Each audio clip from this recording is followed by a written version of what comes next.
बोला.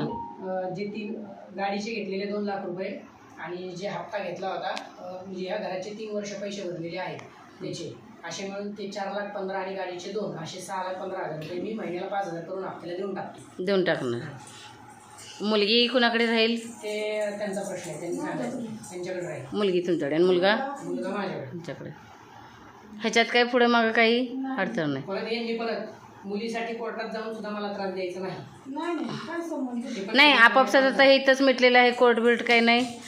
शेवटी त्या पण जॉबला आहेत, त्यांना पण तेवढीच वेळ नाही कोर्ट जायला काय माहिती का मॅडम, पुढे कोर्टामध्ये जाऊन पुन्हा यांनी मुलीविषयी माझ्यावर काय एलिगेशन दाखल नाही करावेत हे पण आताच त्यांना विचारून घ्या. तुम्ही सांगा मॅडम. काय पण असू द्या मुलीची. अहो ती खंबीर आहे, ती एकटी पोलीस स्टेशनमध्ये, ती एकटी जॉबला आहे पोलीसमध्ये. तिला एका मुलगीला भरपूर आहे खर्च करायला. नाहीये पण एखाद्याला बदला घ्यायचा ते घेऊ शकतो ना, मी काय विश्वास ठेवायचा ना. तुम्ही सांगा मॅडम. परत इथून पुढे काही काही त्रास देणार नाही, कुठली तक्रार करणार नाही. माझी बदनामी कुठं बाहेर करणार नाही, काही विषय नाही. मी तुझी करणार नाही, तू माझी करणार नाही. तुमची लाईफ तुम्ही जगा, तुमची लाईफ तुम्ही जगा. जर मुलांना काय वाटलं तुम्हाला एकमेकांना देऊ वाटलं देवाणघेवाण करा फक्त. हां शेवटी ती आई आहे, तिला भेटू वाटणार, तुम्ही वडील आहे, तुम्हाला भेटू वाटणार.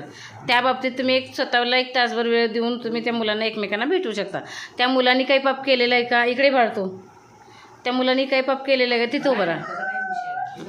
त्याच्यात तुम्हाला विषय नाही हो, तुम्ही जन्म दिलाय. पण आम्हाला हे वाटतं पण आता समजा एक पुरुष काय करू शकतो, एका पुरुषाला उद्या थांबा त्याला जर बहिणीला भेटू वाटलं आणि बहिणीला त्याला भेटू वाटलं तर तुम्ही दोघांनी त्यांना 1-1 तास वेळ द्यायचा भेटायला. काय विषय नाही. बरोबर मॅडम. त्यांच्यासाठी काय विषय नाही. आज तुम्ही कुठल्या पोस्टवर होते मॅडम, तुमचं नाव सांगा.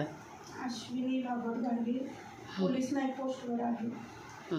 तुमचं नाव सांगा. विनायक विजय क्षीरसागर. मी ॲस्ट्रोलॉजर आहे. ठीक.